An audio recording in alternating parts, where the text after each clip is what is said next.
용용이의 경제학 교실. 안녕하세요. 용용입니다. 오늘은 국민경제와 국제거래 세 번째 시간입니다. 우리는 지난 시간에 GDP와 GDP 성장률인 경제 성장률에 대해서 학습했습니다. GDP 성장률은 놀랍게도 거의 우리나라에서는 대통령 성적표처럼 쓰이잖아요. 지난 5년간 대통령이 국정 운영을 잘했느냐, 못했느냐를 볼 때 경제 성장률이 얼마나 되느냐를 많이 보는 것 같은데요. 이 GDP는 그만큼 우리나라에서 매우 중요한 지표라고 할 수 있습니다. 그런데 이 GDP보다 우리 생활에 좀 더 밀접한 지표가 두 가지 있는데 그건 물가와 실업입니다. 그래서 이번 주와 다음 주를 통해서 물가와 실업에 대해서 알아보도록 하겠습니다.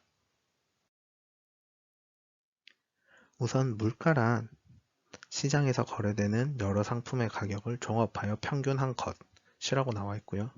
물가 지수란 기준 시점의 물가를 100으로 했을 때 비교 시점의 물가 수준을 이야기합니다. 그래서 기준 시점을 100으로 했을 때 물가가 20% 오르면 120이 되겠고요. 20% 떨어지면 80이 되겠습니다. 근데 이렇게 말하면 이제 이해하기가 조금 어렵잖아요. 그래서 물가라 함은 이제 물건의 가치다 라고 이해하시면 좀 더 편하실 것 같고요. 물건의 가치와 반비례되는 게 뭐냐면 돈의 가치입니다. 그래서 물가가 오르게 되면 돈의 가치가 떨어지게 되고요. 물가가 하락하게 되면 돈의 가치가 상승하게 됩니다. 다음은 물가 상승, 인플레이션입니다. 인플레이션이란 물가가 일정 기간 동안 지속적으로 상승하는 현상을 이야기합니다. 그래서 우리가 물가에 대해서 이야기할 때 물가 하락에 대한 이야기는 잘 하지 않아요.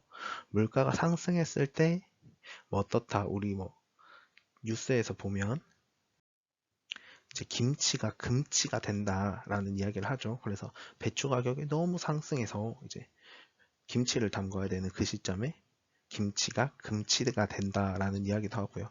혹은 서민들의 주머니라는 이야기를 하면서 서민들의 주머니가 점점 힘들어진다라는 이야기를 뉴스에서 많이 볼 수 있습니다. 그런 이야기들은 다 물가가 상승했기 때문에 발생하는 문제고요. 그 물가가 상승했다는 거는 우리가 가지고 있는 돈보다 우리가 가진 돈으로 살 수 있는 물건의 양이 줄었다라고 이해하시면 됩니다. 그럼 이런 인플레이션이 왜 발생하느냐라고 물어보면 세 가지 요인이 있는데요. 우선은 총 수요가 공급보다 많기 때문입니다. 우리가 앞에서 배웠을 때처럼 수요가 많아지잖아요. 그러면 초과 수요가 되죠. 초과 수요가 되면 가격이 상승하게 됩니다. 즉 물건의 가치인 물가가 상승하게 되는 거죠. 마찬가지로 생산비가 상승하게 되면 물가가 상승하게 됩니다.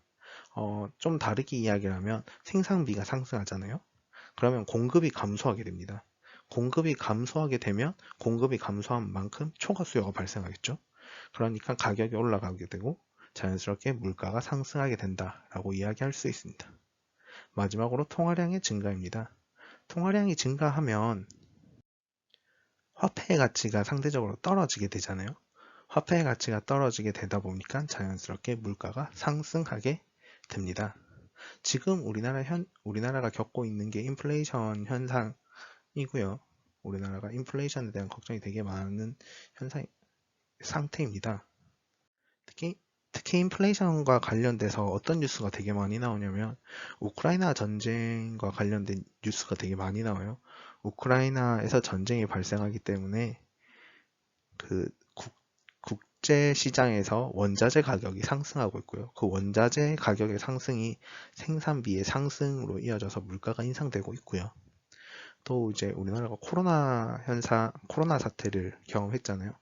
코로나 사태 때 이제 세계 각국에서 돈을 많이 풀었었어요. 그러다 보니까 자연스럽게 통화량이 증가하게 됐고요. 통화량이 증가하니까 자연스럽게 인플레이션이 발생하고 있는 모습을 볼 수 있습니다. 그럼 인플레이션이 발생하면 어떤 일들이 생길까요? 책에는 크게 네 가지로 나와 있는데요. 우선 첫 번째가 구매력 감소입니다. 화폐의 가치가 하락하게 되면서 우리가 살 수 있는 물건의 양이 감소하게 된다라는 이야기입니다. 만약에 우리가 100원에 살 수 있었던 물건의 양이 물가 지수가 100에서 120으로 상승하게 되면 100원에 살 수 있는 게 아니라 120원에 사야 된다는 이야기거든요. 그만큼 우리가 같은 돈으로는 살 수 있는 수량이 작아지게 된다라는 이야기를 하고 있습니다. 두 번째는 부와 소득의 불평등한 재분배입니다. 그, 음, 우선 인플레이션이 발생한다는 건 물가가 상승했다는 이야기고 상대적으로 이제 화폐의 가치가 하락했다는 이야기거든요. 그럼 현금을 가진 사람들은 일단 손해를 보게 돼요. 근데 현금이 아닌 물건을 가진 사람들은 이득을 보게 되는데 이 물건에는 자산도 포함되어 있습니다. 이게 또 자산이라 하면 우리가 이제 흔히 생각하는 게 부동산 혹은 주식 같은 것들도 자산에 포함되잖아요. 그래서 우리나라 최근에 부동산 가격이 많이 오르고 자산 가격이 많이 올랐었잖아요. 그 역시 인플레이션 현상의 하나라고 이해하실 수 있을 것 같습니다. 그 다음에 돈을 빌려준 사람과 돈을 빌린 사람 중에서는 돈을 빌린 사람이 훨씬 유리하게 됩니다. 아무래도 이제 돈을 빌려준 사람, 우린 채권자라고 하죠. 빌려준 채권자들은 예전에 100만 원을 빌려줬는데 이게 화폐 가치가 떨어지다 보니까 돈을 돌려받는 시점에 화폐 가치가 그 100만 원이 낮아지게 되는 거죠. 그렇게 되다 보니까 자연스럽게 채권자들이 불리하게 되고요. 돈을 빌린 사람들은 반대로 이해하시면 돼요. 이게 예전엔 100만 원을 빌렸는데 이제는 이 화폐 가치가 떨어져서 이게 80만 원 정도의 가치가 돼버린 거죠. 그래서 뭐 100만 원을 그대로 갚아주지만 그 돈의 가치는 80만 원 정도가 된다로 물가가 상승했기 때문에 그렇게 될 수도 있다라는 거거든요. 그래서 이제 부와 소득의 불평등한 재분배가 발생하게 된다라고 하고 있습니다. 그 다음은 무역 불균형입니다. 이게 우리나라의 물가가 상승하는 거잖아요. 우리나라의 물가가 상승하면 우리나라 물건의 그 가격은 올라가게 되는데 외국의 물건 가격은 그대로잖아요. 그러니까 자연스럽게 수입이 많아지게 되겠죠. 그리고 수출은 상대적으로 적어지게 됩니다. 그 다음에 불건전한 경제 활동이 확산되는데요. 이게 지금 우리나라에서 되게 많이 볼 수 있는 모습인데 최근에 비투 논란이 있었어요. 그 젊은 사람들이 이제 빚을 내서 투자를 하는 그런 투자 형식을 이제 비투라고 많이 표현이 됐었는데 이게 어떤 문제가 생기냐면 지금은 저금리 기조잖아요. 그래서 제가 만약에 100만 원을 가지고 있다면 은행에 저금을 해두면 이게 이자가 얼마 안 붙어요. 근데 물가가 상승돼 버리면 그 화폐 가치가 감소하게 되잖아요. 그래서 저금을 하고 있으면 그 내가 가진 그 화폐 가치 자체가 떨어지게 된다라는 거죠. 그래서 그러면 이 돈을 가지고 우리는 투자를 해야 된다는 겁니다. 저축을 하면 화폐 가치가 떨어지기 때문에 우리가 그 돈을 가지고 자산을 사서 그 자산의 상승분만큼 우리가 물가 상승분을 메워야 한다라는 개념이 생기게 되는 거죠. 그래서 사람들이 무리하게 투자를 하게 되고요. 무리하게 투자를 했지만 자연스럽게 뭐 부동산이라든지 뭐 주식이라든지 최근에 코인까지도 이제 물가 상승의 영향으로 가격이 상승하게 되었죠. 이게 사실 상승할 때는 크게 문제가 되는 게 아닌데 이제 하락하는 시점이 오게 되면 문제가 되는 거거든요.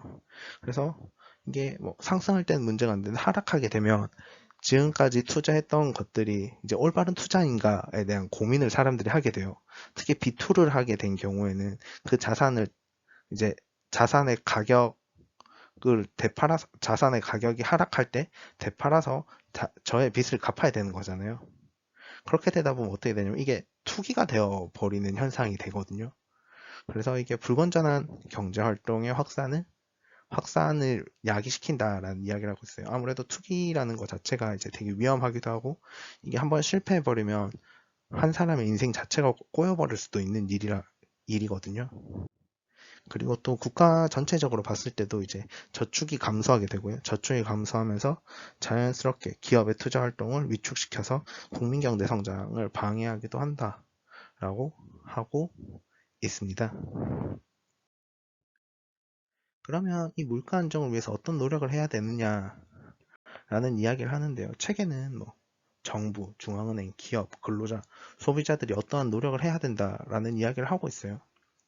그런데 제가 볼 때 뭐 기업, 근로자, 소비자들이 하는 행동은 그렇게 중요하지 않다고 생각하고요. 정부와 중앙은행이 하는 일이 매우 중요하다고 생각을 하거든요. 그래서 정부랑 중앙은행이 해야 되는 이 두 가지만 가져오게 됐고요. 우선 왼쪽이 정부에서 해야 하는 역할입니다. 첫 번째가 재정지출 축소인데요. 재정지출 축소란 이제 정부가 쓰는 돈을 줄인다라는 이야기거든요. 근데 이게 어떤 말이냐면 시장에 돈이 너무 많이 풀렸으니 정부가 사용하는 돈을 줄여라 하는 이야기가 되는 거기도 하고요. 또 이제 앞에서 본 물가 상승 요인에서 정부의 재정 지출은 총 수요에 포함이 되거든요. 그래서 총 수요보다 아까 총 공급이 많았잖아요.